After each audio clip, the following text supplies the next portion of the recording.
उत्तर भारत के एक पहाड़ी इलाके में वृंदपुर नामक गांव बसा था।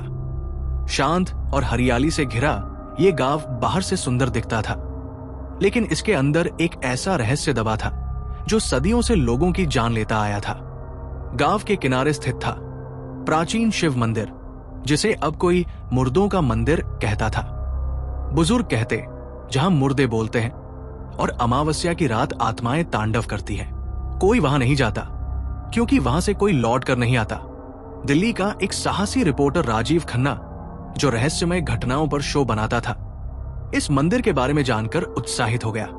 वो सोचता है, अगर मैं इस मंदिर का वीडियो बना लूं तो मेरी रिपोर्ट वायरल हो जाएगी। गांव वालों ने उसे मना किया। बाबूजी, वो मंदिर इंसानों के लिए नहीं, आत्माओं का घर है। पर राजीव नहीं माना। अमावस्या की रात वो अपने कैमरे, टॉर्च और रिकॉर्डर के साथ मंदिर की ओर निकल पड़ा। मंदिर पर पहुंचते ही राजीव को एक अजीब सी ठंडी लहर महसूस हुई। गेट टूटा हुआ था, लेकिन दरवाजा अपने आप खुल गया। अंदर से घंटियों और शंखों की धीमी धीमी आवाजें आ रही थी, जैसे कोई पूजा चल रही हो। लेकिन वहां कोई नहीं था। मंदिर के फर्श पर सूखा खून, जली अगरबत्तियां और अधजली हड्डियां फैली थी। दीवारों पर काले धागे, नींबू मिर्च और राख की लकीरें बनी थी। राजीव गर्भगृह में पहुंचा, जहां शिवलिंग था। वहां एक हड्डियों का ढेर पड़ा था। टॉर्च की रोशनी उस ढेर पर पड़ते ही वो हिलने लगा। हड्डियां खुद ब खुद जुड़ने लगी और एक विकराल आकृति बन गई। अधमरा, आधा शरीर आधा राख। तभी मंदिर की दीवारों से आवाज आई, मेरी साधना अधूरी है, तू पूरा करेगा, नहीं तो तेरी आत्मा मेरी होगी।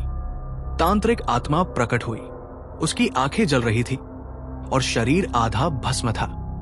उसने कहा, मेरी मुक्ति के लिए बलिदान चाहिए, एक जीवित मानव की बलि, तभी मैं मुक्त हो सकूंगा और तुझे अमरत्व मिलेगा। राजीव डर गया, पर तभी एक नशे में धुत गांव का आदमी मंदिर के पास भटकता हुआ आ गया।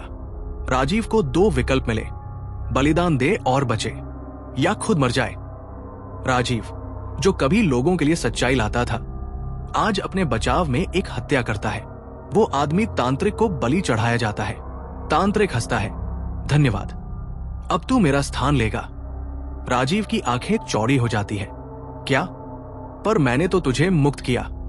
तांत्रिक बोला, तू अगला रखवाला है। अब हर अमावस्या तू किसी की बलि देगा, वरना तेरी आत्मा जलती रहेगी। अब मंदिर का रक्षक राजीव है। दिन में वो दिखता नहीं, पर रात में मंदिर में उसका साया घूमता है। हर अमावस्या कोई न कोई गांव से गायब हो जाता है। गांव वाले कहते हैं, अब तांत्रिक नहीं, कोई कैमरा वाला है वहां।